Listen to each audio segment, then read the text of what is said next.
Hi friends, आज मो kitchen में बनब तुलसी चाय। यही चा को छोटू बड़ समस्ते पी पारे। यही तुलसी चा रे अनेक प्रकार औषधीय गुण थाए जोटा कि आमर मुंड बथा हो कि ठंडा काश कफ एसबू को भल कर आमको हेल्प करता है। प्रतिदिन तुलसी चा पीवा द्वारा आमर इम्यूनिटी पावर बढ़ी थाए, आमर पाचन तंत्र को भी ये मजबूत करता है। वीडियोटी को लास्ट पर्यंत देखंतु, भल लगिले लाइक शेयर सब्सक्राइब करने को भूलंतुनी।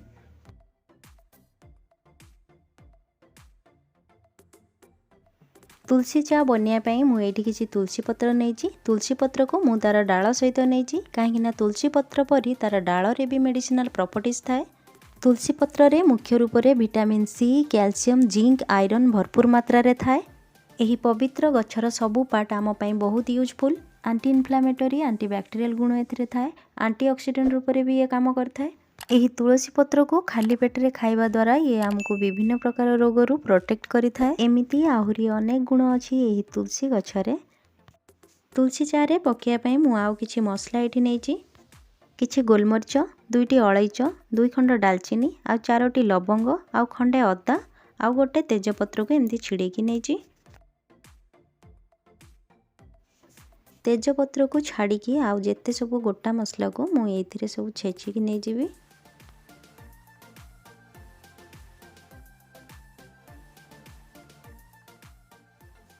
छेचिकी नवा द्वारा चा रे मसलार फ्लेवरटा प्रॉपर आसीबो। ता छड़ा चार टेस्ट भी आहुरी बढ़ी जिवो।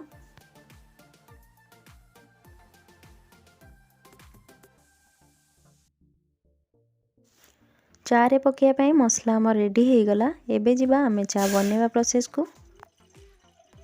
एठी मु गोटे पतिला रे हाफ कप पाखा पाखी पानी नेछि। पानी को टिके गरम होबा पई दबा। पानी टिके गरम होला परे मु सब तुलसी पत्र को एथिरे पकई दउची। तापरे तेजपत्र एथिरे पकई नउची।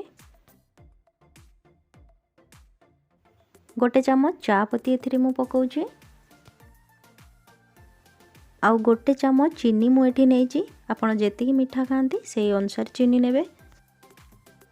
तापरे जो मसला सब मु छेचिकी रखिथिली ताको एथिरे मु पकई नउची। गैस रा फ्लेम को स्लो मीडियम रे रखिकी 5 रु 7 मिनिट पर्यंत ए सब को फुटिया पई छाड़ी दबा।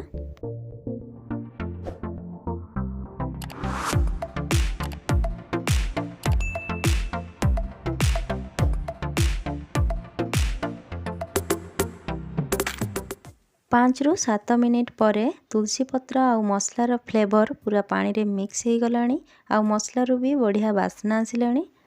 ठीक यही स्टेज रे ही आमे एथिरे क्षीर ऐड करिबा। मु एठी गोटे कप क्षीर नेछि, एथिरे मु पकेई नउछि। क्षीर देला परे पुणी याकू आमे 5 रु 7 मिनिट फुटिया पई छाड़ी दबा।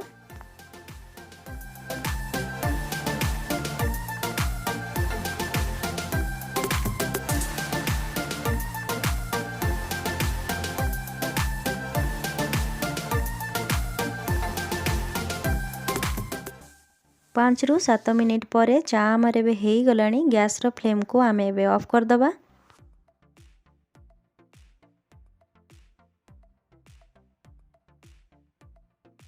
एबे आमे चा को कप रे छाणी नबा आउ गरम गरम सर्व करिबा।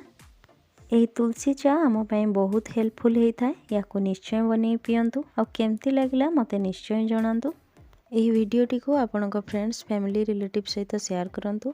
आउ एमती नुआ नुआ रेसिपी देखिया पई मो चैनल को सब्सक्राइब करिनियन। पुणी आसीबी आउ गोटे वीडियो नै। से पर्यंत रहुची। Take care, stay fit and healthy all my friends.